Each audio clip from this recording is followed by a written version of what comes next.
Hello and welcome to the premiere episode of Stu and Dave Do America. I'm Stu Burguiere, your humble and handsome-ish host, who you may remember from a little show called Stu Does America right here on BlazeTV. Joining me, the equally humble and slightly more mustachioed Dave Landau. We've laid it all on the line, Dave. Combined forces into this Velvet Revolver-esque super show that you see before you. Dave, welcome. Welcome, Velvet Revolver. I'm the Scott Wayland to your Slash. Right. Because he is dead and I am dead inside. And your health seems to be approximately dead right now. Correct. Yes. Yes, I do not feel great for our premiere episode, but I'm here because what matters is you. So I could have not come in. That would have been odd, but I'm here for you. It would have just been the other show that I was doing before. It would have just still been Stu Does America. It would have been a really bad reveal. Yes. But I'm glad you're here, Dave, powering through whatever disease you picked up in Florida. Let's not waste another second because we've got an entire country to do. This is Stu and Dave Do America.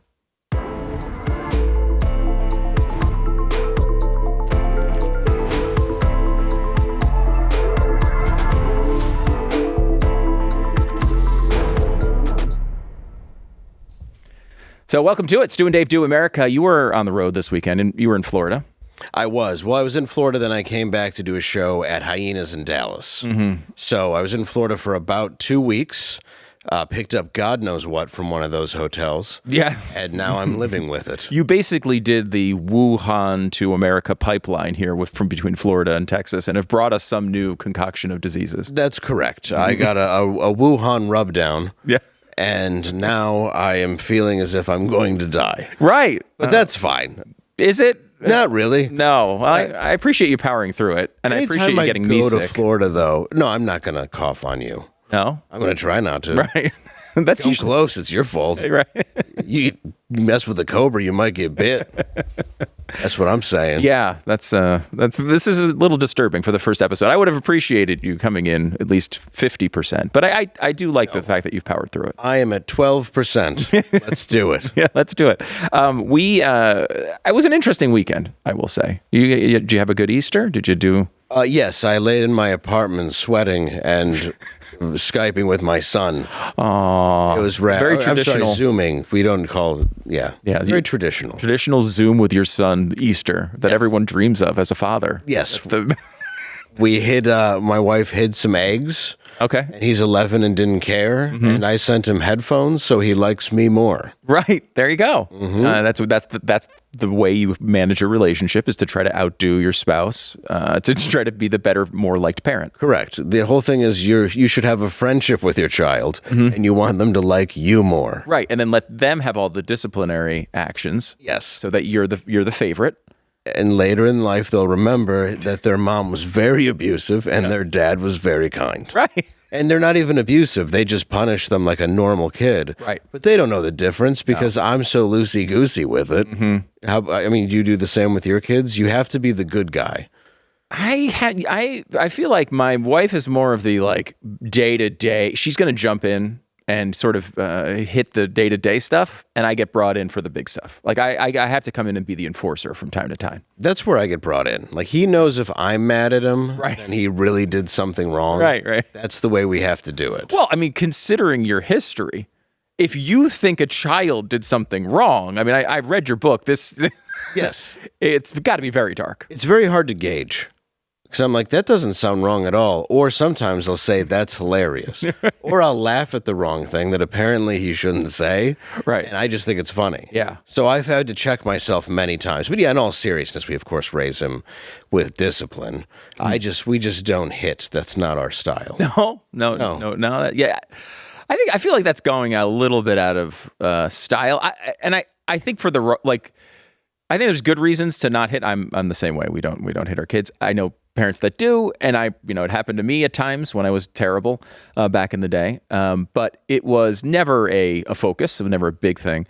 I feel like it's gone away though, just because we're afraid someone's going to like someone in your family's going to tweet about it. Like that, it wasn't like a rational decision we all made. Like, this is a better way of doing things. Now we're just like scared of social media.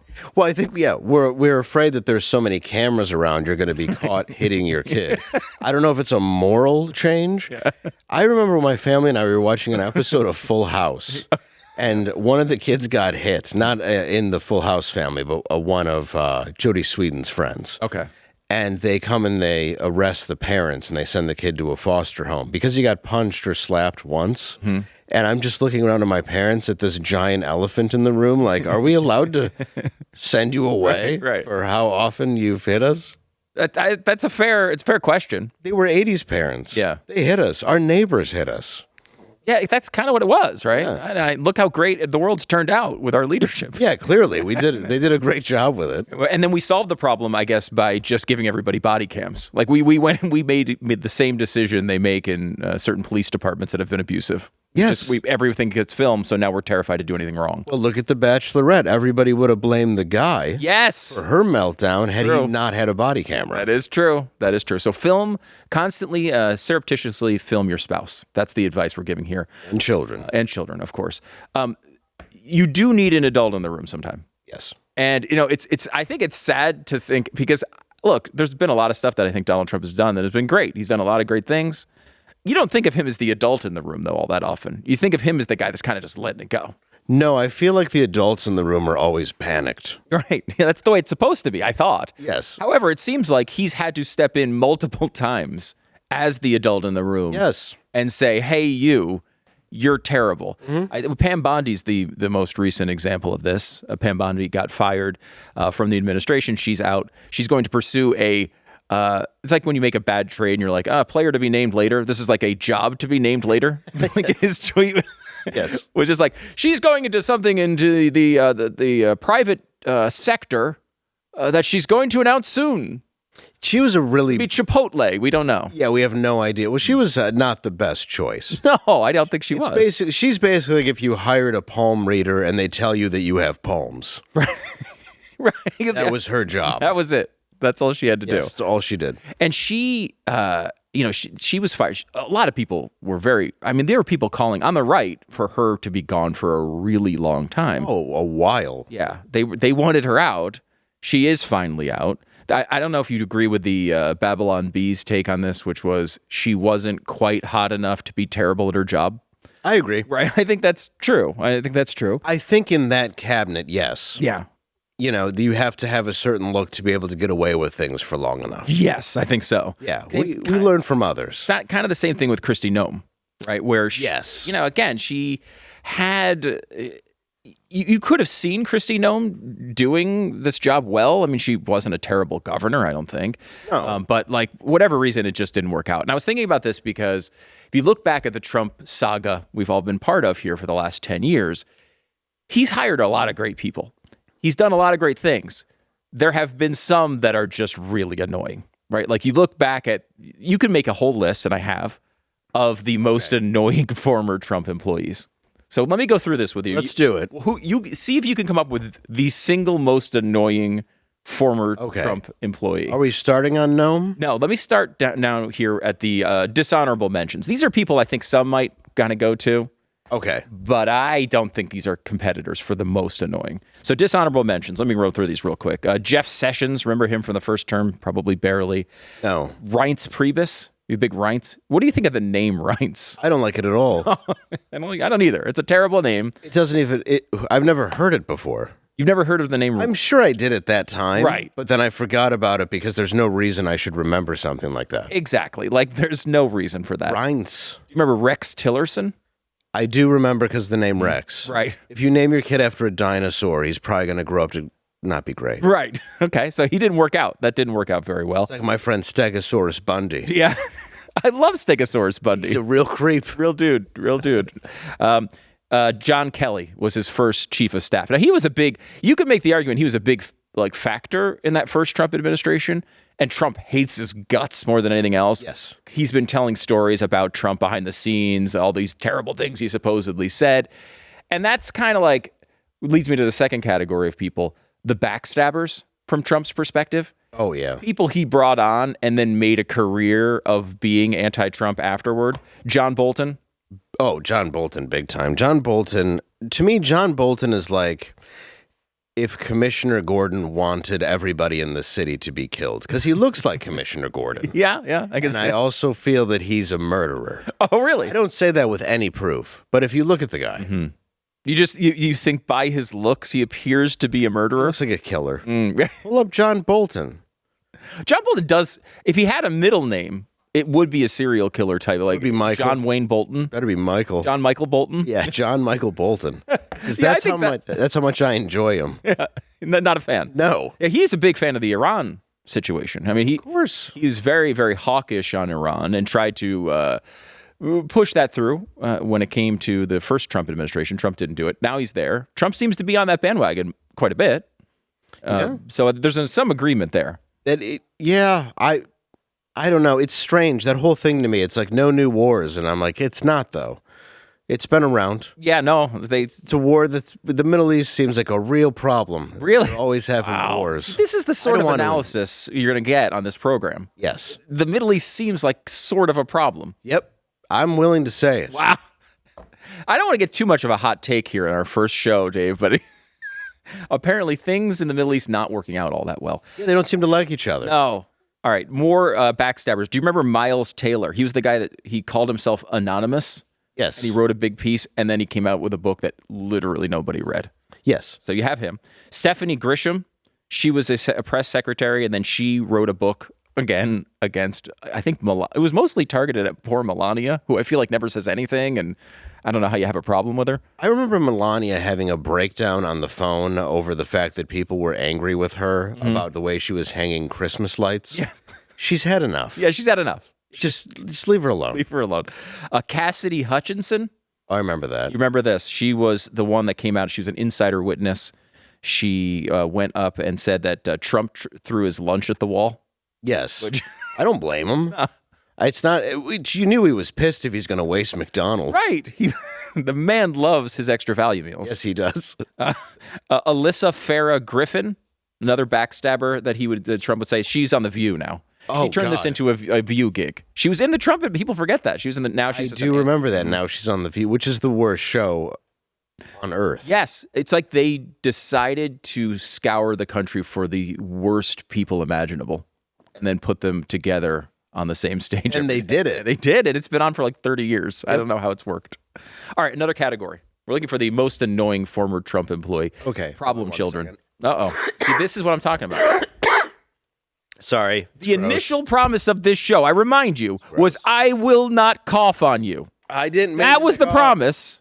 I feel like crap's worse. All right. You at least directed it towards the staff, which I appreciate. Get them. They are our lessers. Yeah, of course, obviously. Okay. I will use hand sanitizer.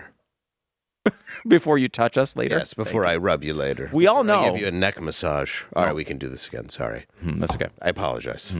All right. I caught AIDS. I was doing poppers in Florida. Well, what are you going to do? The gas station types? A Liberace amount of poppers. Pam Bondi is our next. Now we're on to problem children. Pam Bondi didn't do such a great job. She hung on for a while, though, I will say, despite people being very upset. The Epstein file rollout, not great. Well, that was pathetic. Yeah. I mean, being an influencer hasn't been that embarrassing since Fire Festival. That was really bad. That's really rough. Especially when nothing came of it. Right. It's like, yeah, we have a binder this thick in names. Could we see them? No. And by the way, they're all already on the internet. Yeah, we already know. Yeah. Oh, it's like, oh, wow, Bill Clinton, thanks for that bombshell. I had no idea he was going to be on an Epstein Island sex list. I know. Thank you, Pam. That woman really was a shocker. Yeah, I couldn't believe it. He's always been such a moral guy. Yeah, he really has. Kristi Noem, of course, we talked about a little bit earlier. She, if you remember some of the Kristi Noem history, she wrote in her book about shooting her dog because it couldn't be trained. Which then she took the dead puppies and her husband stuffed them in his shirt to make breasts. I will say the most disturbing thing to me about the guy coming out. What is this called? Bimbo? It's a bimbo. I wrote it down. I think. Okay. It's actually called a bimbofication fetish. Bimbofication fetish. Which is amazing when you're with Ice Barbie. Yes. It couldn't be more perfect. Right. And also, yeah. My problem is she was in charge of Homeland Security. Yeah. Meanwhile, if anybody who wanted to sneak into this country was just dressed as Mrs. Doubtfire, they would have gotten right in. Her husband's just duct taping hams to his chest in the garage, and she's the one in charge of our country. That's a little terrifying. It is. Yeah. And she was out kind of like cosplaying as an agent, and while he was at home cosplaying whatever bimbofication thing he was As a going woman. with. As a woman with giant breasts. But my biggest problem, Dave, of all this, I feel like no one's pointed this out, is just nipple placement. The picture I saw, he's got one nipple pointed towards the ceiling. Oh, yeah. And the other one in kind of a generally down sort of like frowny position. No, it's got, the nipples are googly eyes. Yes. And that's not, it's not healthy. He's not even doing that well. No. I mean, he's into it, but it's like, yeah, he doesn't know how nipples should look. I guess not. Or he has a terrible, Christy has a terrible plastic surgeon. Somebody's got it. So he's seen nipples in positions they shouldn't be in. That's his impression of reality. They probably are just a giant mirror of her nipples. Her goofy, medically altered nipples. Because I feel like she went down to somewhere in Mexico, ironically, as someone in Homeland Security, to get a discount on so much of her plastic surgery. Wouldn't the best end of the story be that it's revealed that's how her nipples are positioned? I think there's just one towards the sky, genuflexing towards God, and the other just down to the Satan, down in the depths of hell. Yeah, they're just filled with beans and rice because she got them in Guatemala. I think this is a storyline I like. I agree. We should pursue this. Where are the journalists? The Blaze, hey, step up. Figure this out for Get us. on her nipples. Mm-hmm. Okay, a couple more, and then we got to get to the contenders here. All right. RFK Jr. Now, RFK Jr. is still there. He's not a former employee, but he probably has some of the best stories. He does. I like RFK Jr. I did a tour with him, actually. You did? That's right, yeah. But I also think Red Dye number 3 sounds a little bit better than snorting cocaine off of a toilet seat. Right. And as somebody who's done cocaine, there's a counter right there. It's like just do it off the counter. Why are you doing it off a dirty toilet seat? It's like complaining about plastics and then using a Wendy's spoon to light your heroin. Right. You know? Yeah. It doesn't make any sense whatsoever. No. But that's what I do like about RFK is 1 minute he's like, listen, we can't put this stuff in our bodies. Also, I killed a bear and threw it in Central Park. It's my favorite. That's why I like him. Yeah, he is. He's fun. I mean, and I think of all the things he's done, because he seems to have a lot of sun exposure. There's some rumors of maybe some HGH heavy usage going on. Well, from the jeans, the pants, he has no sun exposure, right? Because he's always wearing jeans to work out, like it's 1950. right. But he's definitely got the always in the sun chest, and he's always got his shirt off. Right. And I would argue potentially the most dangerous thing he's done is allegedly sleep with Olivia Nuzzi, the journalist, or at least have an emotional affair with Olivia Nuzzi. I feel like that's the most dangerous thing he's actually partaken in. I agree. I think if you're going to have an affair, you go all out. Yeah. Yeah. Why stop with the emotions? What are you doing with emotion? Emotion is what is the problem in an affair. Yeah. It's the connection and the love. Mm-hmm. If he's just being a creep, you get to go home like Bill Clinton. Right. Well, I guess he did go home. Right. All right, last one before we go. Cheryl's a lovely woman. Yes, of course she is. She is. Yeah, she does seem to be great. I don't know how much she puts up with, but she seems to be great. Rudy Giuliani. He's had some issues of his own as well. The Four Seasons lawn care situation, the landscaping, hosting the conference there, having the hair dye dripped down. This is America's mayor, and I feel like it's unfair to the guy. He's kind of been thrown into this category. I like him. I do too. Because of what he did do a good job with 9/11. Yes. Now, I don't know if he covered it up for the government or who actually did that. I personally believe it may have been terrorists that took the plane. Really? Another hot take. I know. I'm very. I don't want to be too controversial here, but I think it may have been Al Qaeda. Oh wow. Okay. But other people say it was Bush. All right. Hot take number 1: the Middle East is a problem. Hot take number 2: might have been Al Qaeda. We've got more of that right around the corner on Stu and Dave Do America.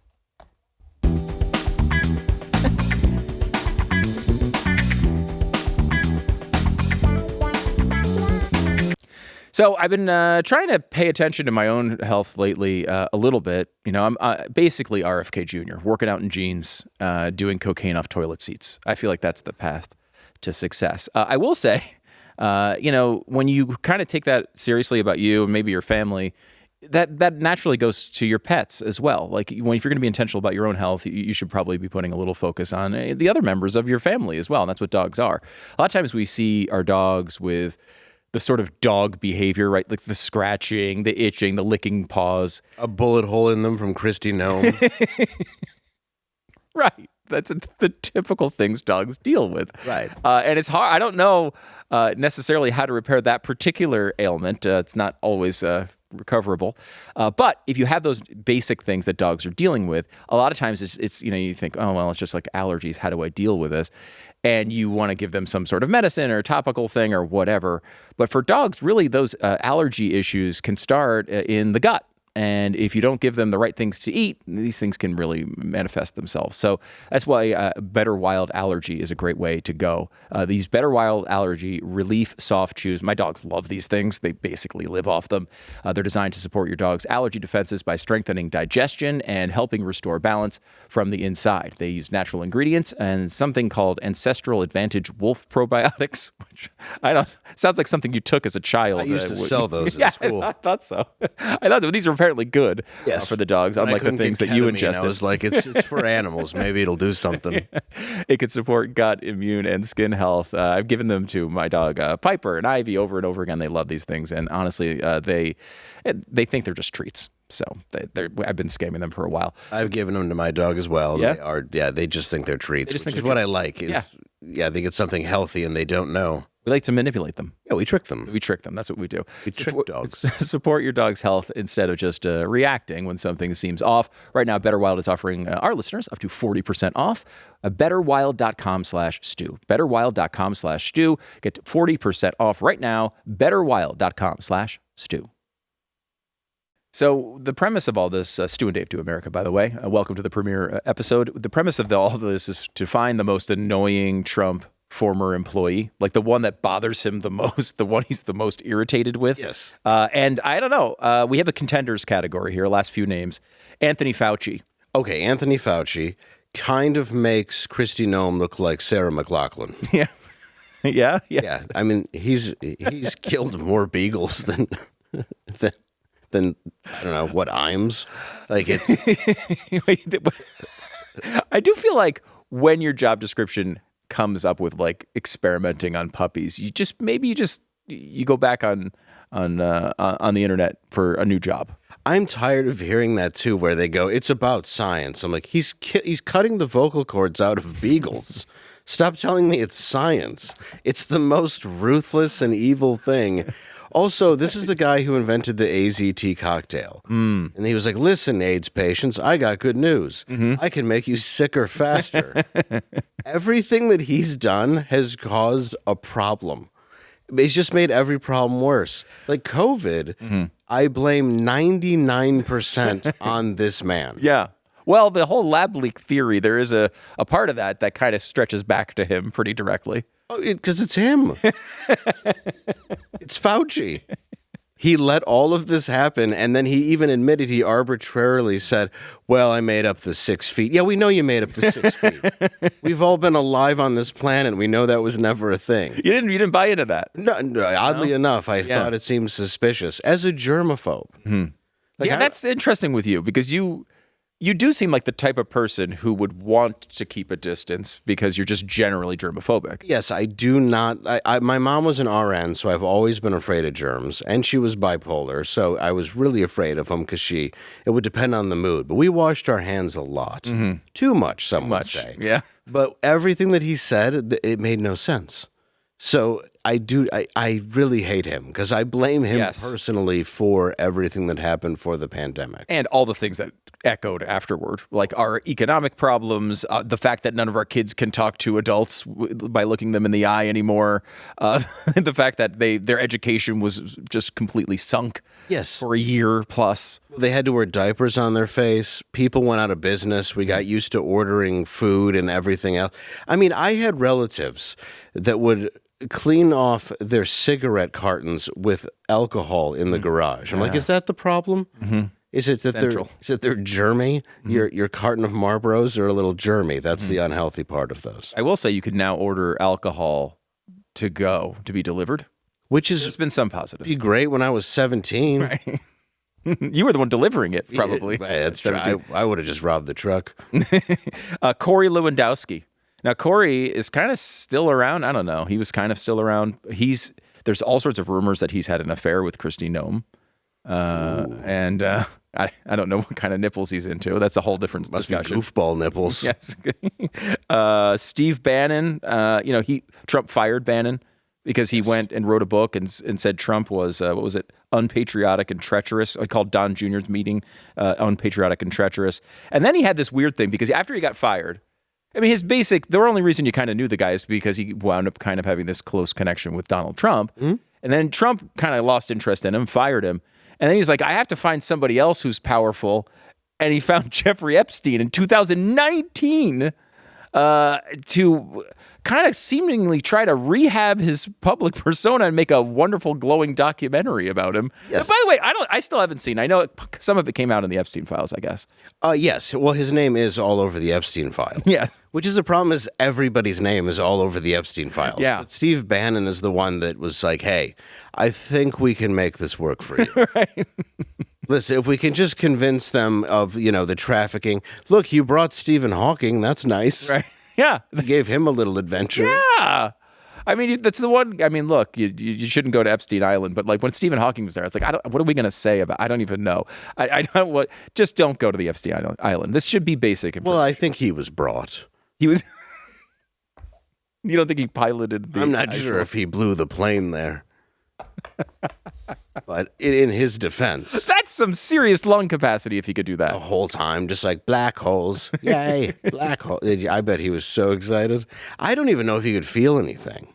I don't even know if he was alive. Yeah, they just told us that they're like he's talking with his blinks, and it's like I don't believe it. Imagine he's like, I didn't say that. How many times did this guy disagree with the things that were coming out of the voice modulator? Oh, I think it was a prank. They just laid him on a chaise lounge and just surrounded him in girls holding daiquiris, and he just had to sit there with his Shih Tzu face. Because he looked like a dog wearing glasses with his teeth sticking out sideways. Right. Oh, what a fun photo op. Can you imagine being the photographer? Like, are we really?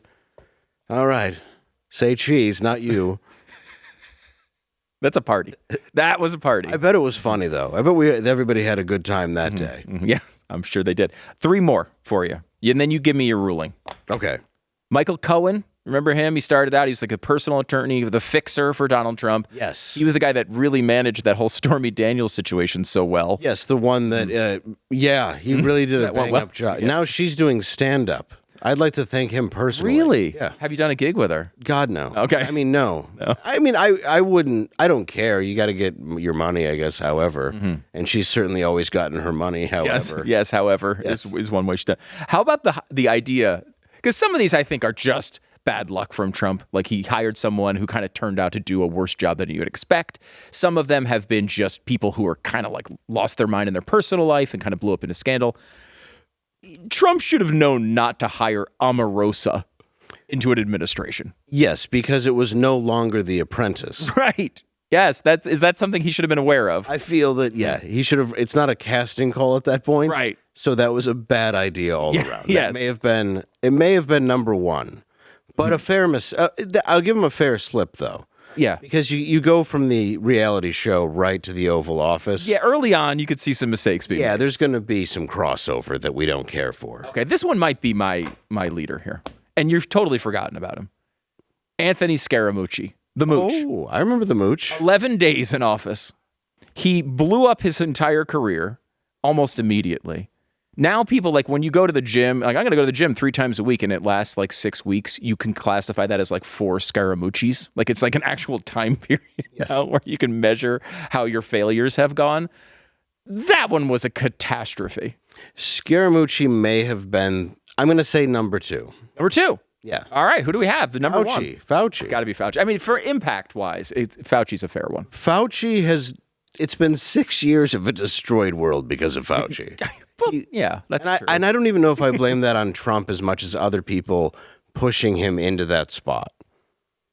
Yeah, we should talk about that more at some point because there's always this thing about how like Trump was, fooled or like, hoodwinked into making these decisions. He's the president of the United States. He could do whatever he is not a guy who's shy about making decisions. I don't know if you've noticed this. No. And I think if you just looked at his track record, you'd go, well, so far for diseases, you've made everything worse and your plan is to shut down the country. I feel like Welcome in. We could just ask anyone else. Mm-hmm. Anyone on Earth? Yeah, anybody. Anyone on Earth. Literally anyone else would have done a better job. Who's the lady, the teacher that created Airborne? Can we get? Oh, yeah. How about her? Let's I don't know. her. Let's get her on there. She's the only one that didn't have sex with her students, or mainly did. I don't know. I will say when you've got RFK Jr. coming in and you're like, this is a big improvement. There's a line there, right? I think RFK would have handled the pandemic totally differently. Way better. It would have been much better. Much. Would have been like, go outside, take some vitamin C, do some rails off of a toilet seat, breathe through your jeans. Yes, it would have worked. Yeah, but he definitely would have said walk around in a mask all the time that you're not supposed to wear. And if he did it, they would have been denim masks. Yeah, that would have been. And we all like a denim mask. We sure do. All right. Well, we'll get into why Dave just said that in a moment.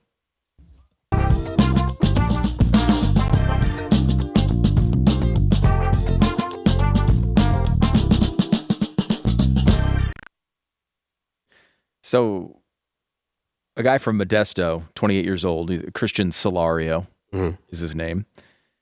He went to a workplace in February 2025 and saw a woman. He became a bit infatuated with this particular female. He would show up at her job multiple times per day, for example. Oh, creepy. Which is a tad creepy, starting to cross a line potentially. Yes. He would loiter outside and waited to approach her when she would leave work. I mean, this to me just screams love so far. That's all that does to me. In the 1950s, this would be called dating. Yeah, it is. Courtship. You watch some of those black and white movies. I mean, what's the Christmas song about it's cold outside? Yeah, maybe I should go. And he's like, his door doesn't unlock. That one. Yeah, that one. But a lot of those old stories from like the World War II era where it's like, he asked me out 47 times and I said no to all of it until eventually I said yes. And we've been together ever since. Eventually I was cornered Yes. in an alley and eventually said yes. And we've been together ever since. And it's a wonderful story. No, it's not. Yes. It's a little creepy. He grabbed me in his Packard and wouldn't let me out until I agreed to dinner. Those do, if you have that tone of voice, it sounds romantic. It does. Or it sounds like, if you have a normal, maybe today, modern tone of voice, it sounds like a stalker. Sounds terrible. It sounds like a Lifetime movie beginning. He asked me out 47 times. Yeah, it's just a different way of putting it. Wait. We were on a vacation for spring break a couple weeks ago. And my wife's like, oh, I want to watch a movie. You want to watch it with me? I'm sure. And it was called How My Husband Gaslit Me. Yeah. And it was just this story about this horrible husband and I'm like, what are you telling me with this? Why is this your movie choice? Well, so I hate how simplistic movies are. Yeah. You're like, just in case the person who watches it is this stupid, let's just explain exactly what it is in the title. It used to be called Overboard. Right. Yeah. And exactly. You'd have something that would lead you to. Now it's just they have to pound you in the face with it. I think wasn't it Matt Damon? Maybe it was on with Rogan. He said you have to repeat what the story plot is like every 7 minutes so the audience doesn't forget. So true. Astonishing. Right. And I think in this story, you have to remind them, no, this is a love story, even though it sounds like he's stalking them. No, this is fine. This is a love story. Because their whole new movie's like, so you went down the block and you talked to a member of the cartel just now? Mm-hmm. Yes, that's right. And then 7 minutes later, remember when I talked to the guy? It's so bad. So bad. It is true. Yeah. We've lost. The magic of movie making is gone. Oh, the attention span's done. We have no. And that is really what the movie was. It was just this husband who would just like totally like ruin his wife, torture basically his wife mentally for a long time. And then, like, she's like, what do you think? And I'm like, this is our vacation? We're going to watch this guy torture his wife for 2 hours?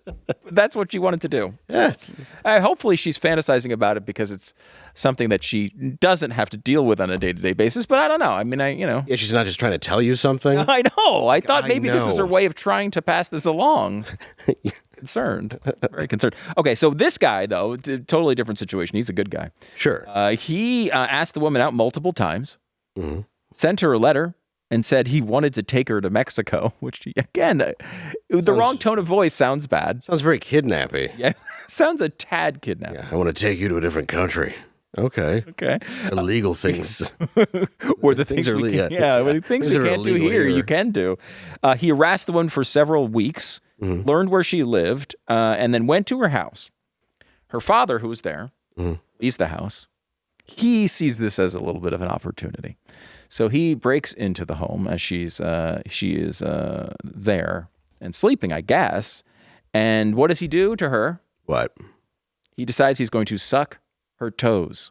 And this was Quentin Tarantino? No, it was not Quentin Tarantino. No, it wasn't? No. This is Christian Solario. Oh, okay. Yeah. I must have heard the name wrong. Right. So she calls the police? Yeah, apparently was not as thrilled about it as Christian was hoping. You're saying this woman can't take a compliment? Yeah, that's exactly right. Simply just trying to say she has nice toes. Lovely toes. With his mouth.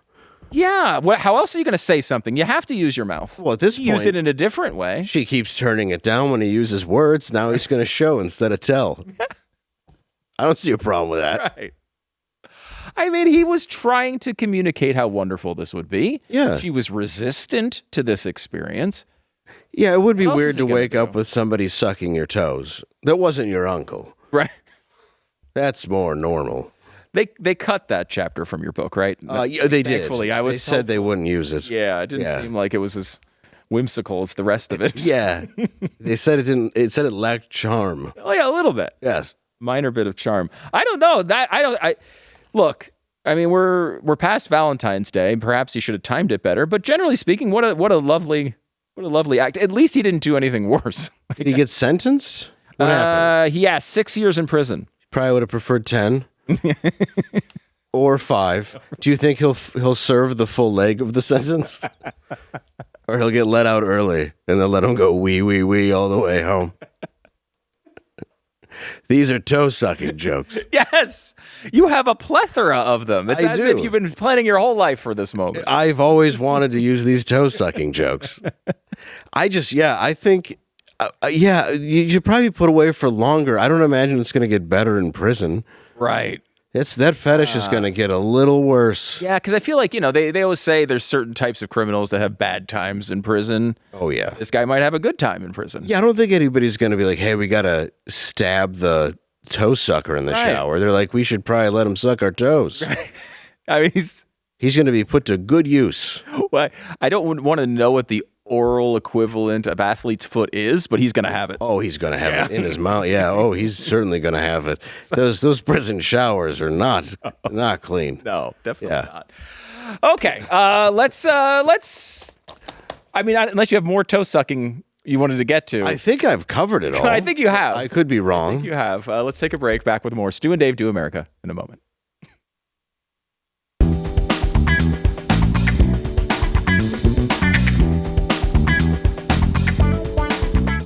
Isn't it a little bit homophobic that we're so focused on the Straits of Hormuz and not the gays of Hormuz? Yes, I agree. Yes, for sure. Yeah, Why do you think they're willing to leave the gays of Hormuz behind? I think it's just historically, gays have always been very discriminated against, which is wrong on so many levels. Even in war. Yeah, even in war. It just takes more reform in government, obviously, and then also educating society. I just feel like if we're going to go in there, we can't leave the gay people behind. Right, I don't think we should go in there at all, but if we're going to, the gays of Hormuz, we could turn it into Fire Island. For sure. For sure. That's the guy from Sprockets going to one of these rallies and asking, right after they danced. Right after they danced. Asking about the Strait of Hormuz, who, again, everyone's decided to become a one-day expert on. Like, all people had all sorts of well-developed thoughts about the Strait of Hormuz 3 weeks ago, Dave. Correct. Very, very common. But you think if you're out there at a rally, at a protest, you've at least thought about the issue enough to be able to answer a basic question. Well, you should at least realize that the Straits of Hormuz is not a sexual preference. That should be number one. But it's like, yeah, this is a woman who's like, yeah, we should educate ourselves. So yes, it's the same reason I don't enjoy the band Dire Straits. I prefer Dire Gays. Dire Gay. Much better band. Well, and correct me if I'm wrong here, but it seems to be that like if you're in a war, when you're discriminating, like he makes it sound as if we should be killing gays too. We shouldn't just be killing straights. That's wrong. That's what he's saying. Like we should all be killed and not discriminate during wartime. Exactly. And she's like, yes. Yeah. It's about equality more than it is saving lives. Right. Well, there's one woman walking around. She's wearing like a chicken costume. And she goes up to this woman I saw and she says, okay, so where are you from? And it's at the No Kings protest. And she goes, well, I'm from England. I'm just visiting here. And she's like, but you have a king. And she goes, yeah, but I don't think you should have kings here. Right. She goes, right, but you have them there and you're fine with that? And she goes, well, yeah. She goes, well, who do you think would be better? She goes, Kamala Harris. And she goes, but she lost. They didn't want her. Can you give me one name of somebody they might want? Right. And she's like, I don't know. I'm not from here. Right. Yeah. Why are you there? Why? Dave, I can't think of an issue that gets me off my couch to go protest. Like, I'm just like an old school, like, I want to live my life. I want to be with my family. I want to go do fun things. I don't want to be at protests. If I was going to go to one, I would be so dedicated that I would know everything about it. That's all I'd be thinking about all the time. I'd be dissecting every little piece of it and thinking about all the different approaches and all the different arguments. And these people go to the protests, and it's as if they've never even heard of these issues. Well, they haven't. That's the reality.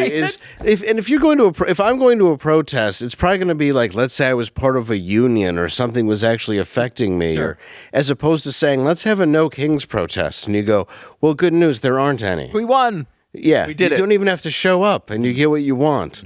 It's just, and everybody who was at them, they were all geriatrics. Yeah. It's like you use social media to turn your aunt into Pol Pot, and now she's out there shrieking at people. And he wasn't a king, at least. No. Pol Pot wasn't a king. Exactly. He wanted to be, but they didn't let him. The other part about this, by the way, I think all these people all the people at the spring break thing that went viral a couple of weeks ago, they're all smarter than the people at this rally. I mean, I don't, they're all drunk and in like teeny bikinis, and they were much smarter than anyone I saw at these rallies. Of course. Which is amazing to say, because we were making fun of them for being so stupid, apparently. Well, it's the people who stage school walkouts for No Kings. In a heartbeat in high school, I would have said, oh yeah, we should all leave school together. I did every single one of those walkouts. Yeah, everyone. I have no idea what I supported. No, I didn't either. knows. I was already skipping class, and I was like, oh, good, other people are coming too. I've never cared about anything enough to make a sign. No, it's too much work. No. Too much work. That's why we had them make the signs for the set. Stu and Dave Do America. I didn't make them. Oh, no, of course not. It's my own show, and I don't care enough to make a sign. Back in a second.